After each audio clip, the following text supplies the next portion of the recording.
So we are taught that success follows a straight path. You study hard, work hard, and you will achieve your dreams. But life isn't a checklist.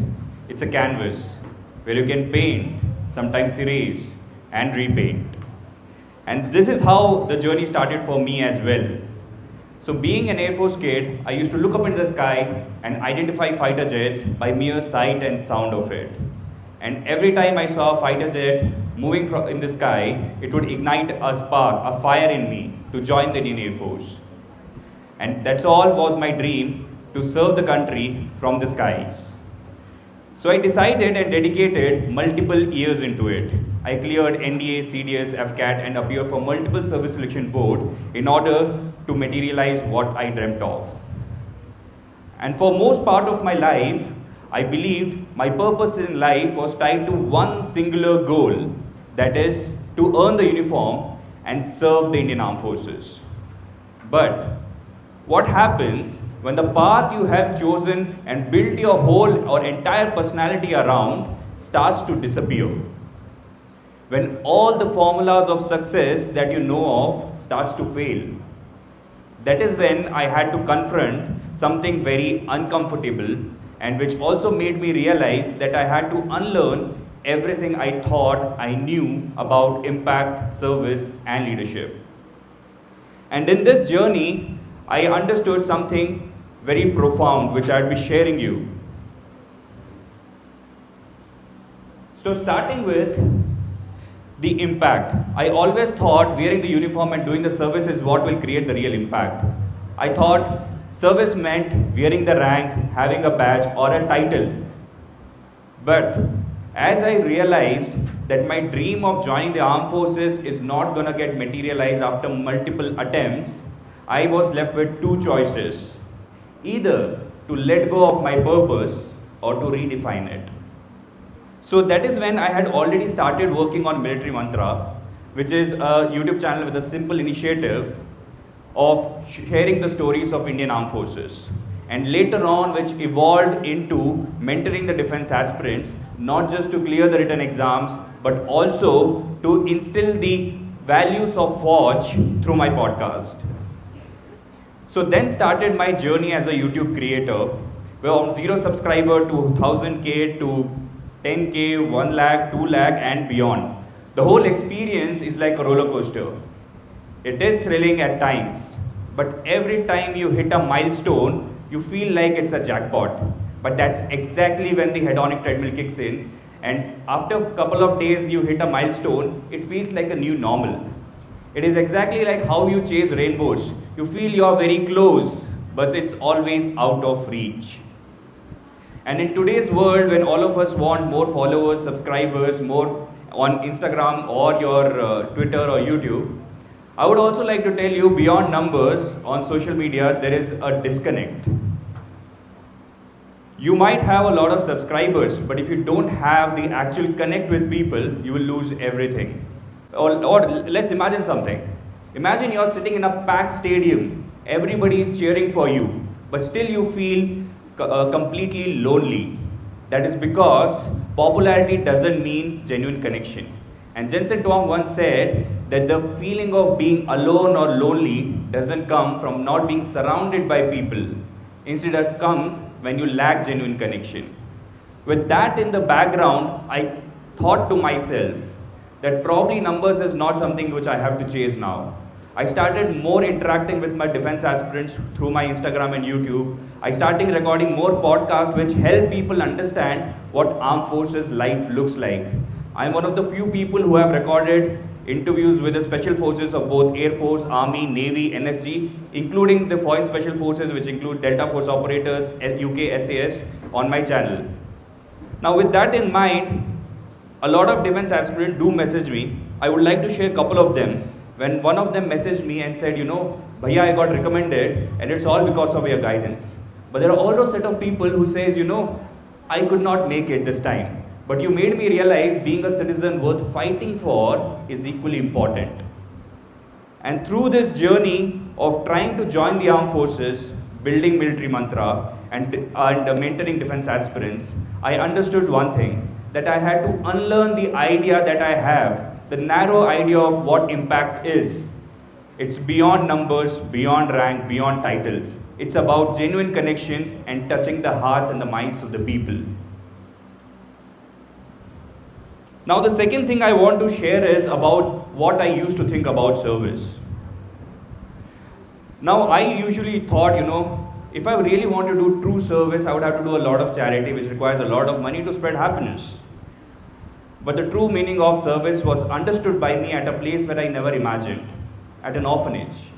So you read a quote here, it's from a book, which says, I saw a young child sitting on the road, hungry, and was shivering.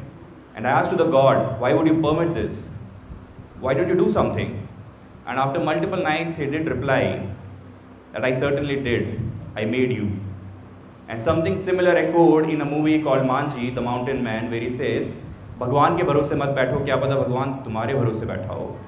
And with that thought, I said, we have to do something. And we, with my friends, we established Super Dream Foundation, with which across Bengaluru, we were visiting all the orphanages, trying to understand these kids who did not have families, what were their aspirations.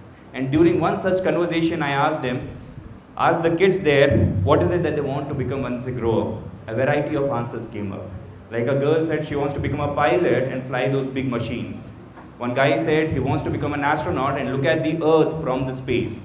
There was a small kid who said he wants to become a magician and see what magic life has to offer. There were kids who wants to become teachers so that kids like them do not have to suffer.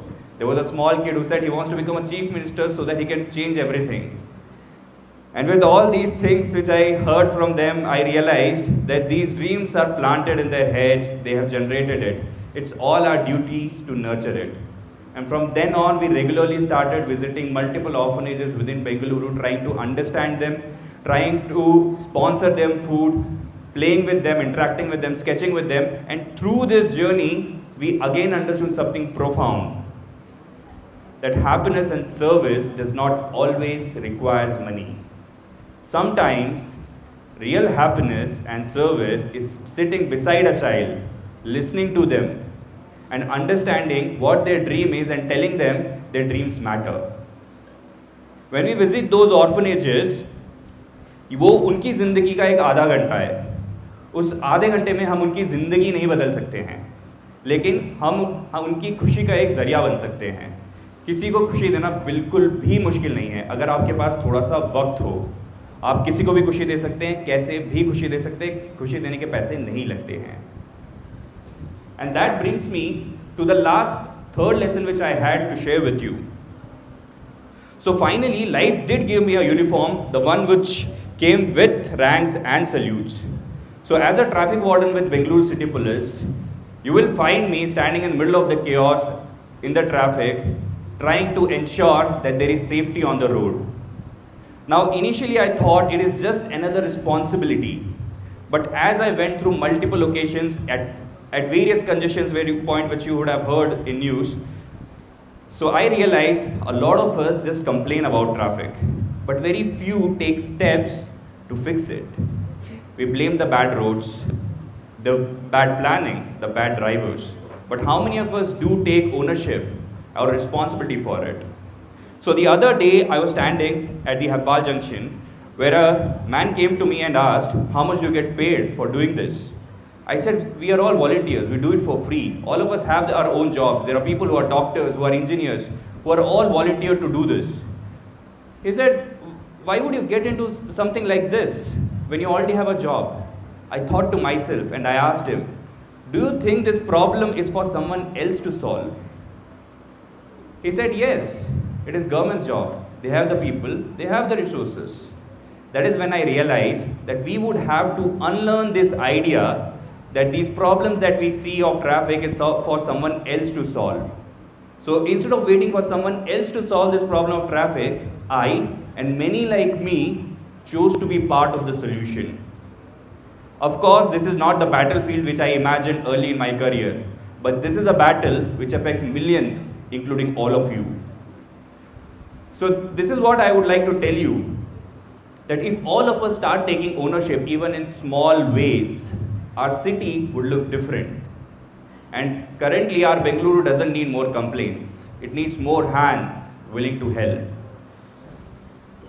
And in conclusion, I would only like to tell you one thing. As humans, we always get tied and hold on to an idea or thought because it makes us feel secured. But security is an illusion. The only true growth happens when you start challenging everything that you think that you know. Remember, I told you, my whole definition of success was wearing the uniform, serving the nation. But life had different plans for me. Today, I serve in a way which I have not imagined, but yet in equally meaningful way. And friends, I would like to tell you, unlearning should not be considered as giving up. It is your opportunity to push the limit that you have set for yourself, and also understand that the path you have never imagined will lead you to the purpose which you are always destined to fulfill. And finally, I would just like to tell you, maybe, just maybe, our greatest strength is not about what we know. It is our ability to let go, relearn, rethink, and begin again. Thank you.